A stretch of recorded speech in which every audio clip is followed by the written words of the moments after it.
So did you know that you can virtually drive for dollars?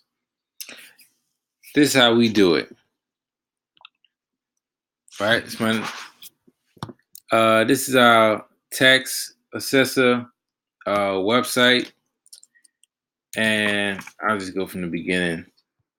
Here, search records, and let's say, for example, today I was driving around, but I couldn't really stop. I wasn't really um, driving for dollars, but I noticed like a lot of overgrown vacant lots um, in the area. So what I wanted to do was kind of drive for dollars in that area where I saw a whole bunch of vacant lots, right? So that was the subject property. So now what I'm looking for is more vacant lots in the area. A little bit earlier, I had already zoomed out and pretty much took care of this square block.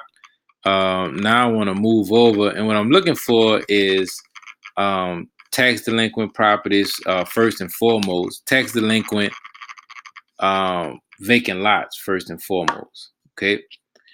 Let's see if we can refresh here. And the easiest way to do this is to just zoom out. And what I like to do is just take maybe like a square block and just click all of the parcels that don't have rooftops on it, right? So I can click this one. I can see that this one isn't owned by an actual person, but it's owned by the municipality in the area. So that's not one I really want. Um, okay, we zoomed out too much, so let's refresh it. All right. Let's go, for example, the ones right next to it, right? So that's a vacant lot, doesn't have a rooftop on it. This one is actually owned by another government entity. Let's see about this one. Nope. This one is owned by a person. So what I like to look for is how many years it's been owned, um, and who owns it. So this one has been owned for so long that there isn't a transfer date, right? So this one that I would want to add to the spreadsheet if I haven't already. So that's 5030. So I did add that one a little bit earlier.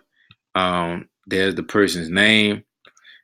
Going a little bit further down the block, that's a vacant lot. That one is owned by that government entity as well.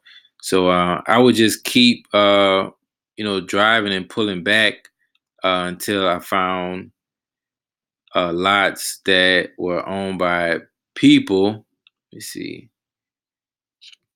And we know this one is a lot because there's no building value. And everybody's tax assessor site will be different as well.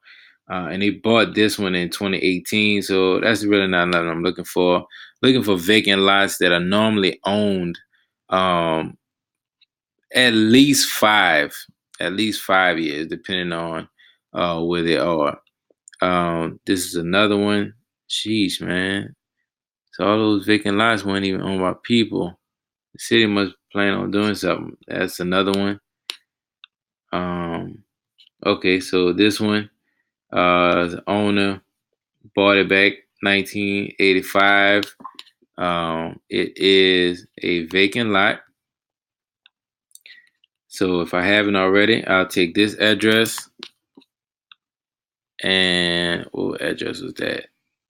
4825 Mendez, 4825. Nope, I didn't put that one. So I would drop that in there.